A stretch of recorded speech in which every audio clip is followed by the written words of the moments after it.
विश्व के शीर्ष फिजिक्स के वैज्ञानिक एकत्र हुए हैं, जिनमें सिर्फ एक महिला है।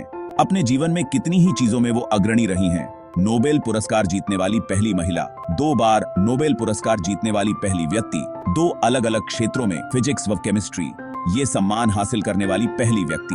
उनके शोध की बदौलत पहले विश्व युद्ध में 10 लाख से अधिक लोगों की जान बचाई गई, लेकिन उसी शोध ने अंत में उनकी जान भी ली। हम बात कर रहे हैं मैरी क्यूरी की। हर साल 7 नवंबर को उनका जन्मदिन मनाया जाता है। आइए उनसे मिलते हैं। प्रारंभिक जीवन रूसी साम्राज्य के नियंत्रण वाले पोलैंड में उनका जन्म हुआ। उनके माता पिता शिक्षक थे। बचपन से ही उन्होंने आर्थिक तंगी देखी। बीमारी के चलते उनकी बड़ी बहन की मृत्यु हो गई। उसके कुछ दिनों बाद उनकी मां भी चल बसी।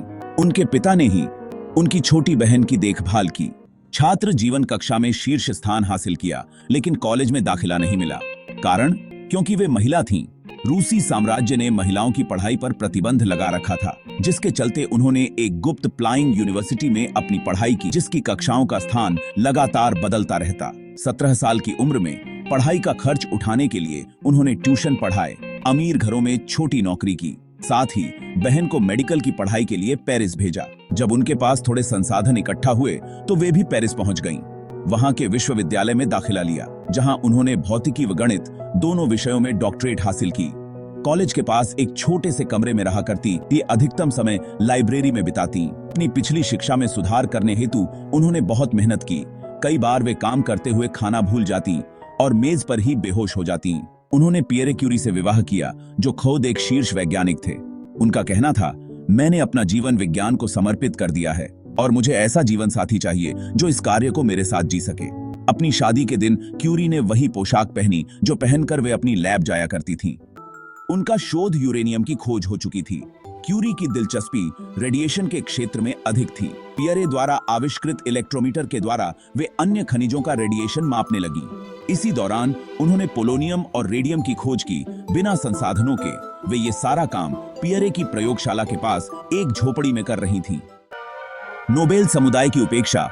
1903 में भौतिकी का नोबेल पुरस्कार मैरी, पियरे और बेकरेल को रेडिएशन के शोध के लिए मिला। फ्रांसीसी शिक्षाविद मैरी को बाहर छोड़ना चाहते थे क्योंकि वे महिला थीं। हालांकि एक सहानुभूतिपूर्ण सदस्य ने पियरे को सचेत किया।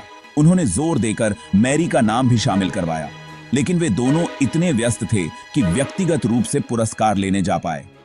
विश्व युद्ध में योगदान रेडियम को पेटेंट करवा के वे बहुत पैसा कमा सकती थीं, लेकिन उन्होंने वो नहीं किया। उल्टा पहला विश्व युद्ध छिड़ने के बाद युद्ध प्रयासों में मदद के लिए अपने 2 स्वर्ण नोबेल पुरस्कार पदक बेचने की कोशिश भी की। पुरस्कार राशि भी उन्होंने युद्ध प्रयासों में झोंक दी। घायल सैनिकों की मदद हेतु उन्होंने मोबाइल एक्सरे मशीनों का आविष्कार किया। 150 महिलाओं को उन्हें चलाने की ट्रेनिंग दी और उनके प्रयासों ने 10 लाख लोगों की जान बचाई। लेकिन वे इस बात से बेखबर थीं कि जिस रेडिएशन की सहायता से वे दुनिया की मदद कर रही थीं, वह उनके लिए प्राणघातक है। 4 जुलाई 1934 को क्यूरी की 66 वर्ष की उम्र में रेडिएशन के कारण मृत्यु हो गई। आज दशकों बाद भी संग्रहालयों में रखी उनकी चीजों में रेडिएशन मौजूद है। खराब सेहत के बावजूद उन्होंने कई वर्षों तक शोध कार्य किया और विज्ञान व जिज्ञासा की अग्नि में खुद को झोंक दिया। आज कैंसर के इलाज में काम आने वाली रेडिएशन थेरेपी हो या एमआरआई की मशीन या न्यूक्लियर पावर प्लांट, ये सभी उपकरण व तंत्र उनकी खोज पर ही आधारित हैं। हम भूल ही जाते हैं कि हमारी सारी प्रगति किन महान विभूतियों के कंधों पर खड़ी है। वे सब ना होते तो हम शायद आज इतनी सुख सुविधाओं के बीच नहीं होते। सच्चाई को, भलाई को, हमारे संरक्षण की जरूरत है। उसी से हमारी प्रगति है, उसी से हम हैं।